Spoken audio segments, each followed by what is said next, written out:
Pejim-baovao politika kosa no entina amintsika manomboka eto hitsidika ny mahajanga ny fiandohan'ity herinandro ity ny filoham-pirenena Hery Rajaonarimampianina fametrahana ireo fotodrafitrasa lehibe entina mametraka indrindra ny fampandrosoana eto Madagasikara no nanamarika nandritra tamin'ity dia ny filoham-pirenena tany amin'ny renivohitry Boeny ity. Ny fampandrosoana amin'ny alalan'ny fitsinjaram-pahefana io nanamarika ny dia ny filoha Hery Rajaonarimampianina tany Mahajanga tamin'ny fiandohany ity herinandro ity fametrahan'ireo fotodrafitrasa lehibe hoentina mametraka izany fampandrosoana izany no novoiziny ny filohan'ny Repoblika tamin'ny dia tany amin'ny renivohitry Boeny.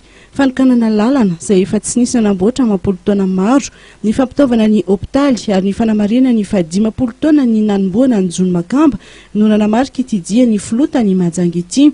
Na eo azany dia tsy adiny ny filohan'ny Repoblika ninaneo ny heviny amin'ny toe-draram-pirenena sy ireo tranga sy ato anisan'izany ny fitsaram-bahoaka ny sesisesy, ny fikajiana sy ny fitandrona ny fihavanana ny tokony masoana Trandy.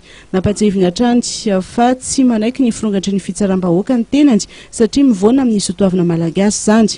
Itenareo en filohan'ny Repoblika ny tenizay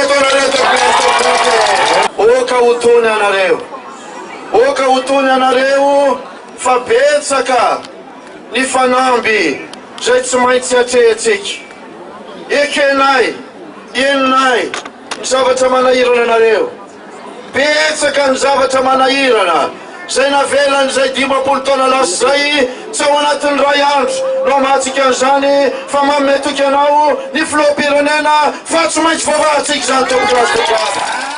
Nasiany filoha Rajaonarimampianina teny ihany koa ny fampandrosoana radio-karena izay anisany antoko ny fandrosoana Madagasikara. Nanambara tamin'ireo sehatra tsy miankina izy ny lady lasa teo fa miroso amin'ny fampiasana ny angovo madio Madagasikara ary koa irosy amin'ny fampiasana solika mavezatra amin'ireo milina ankehitriny.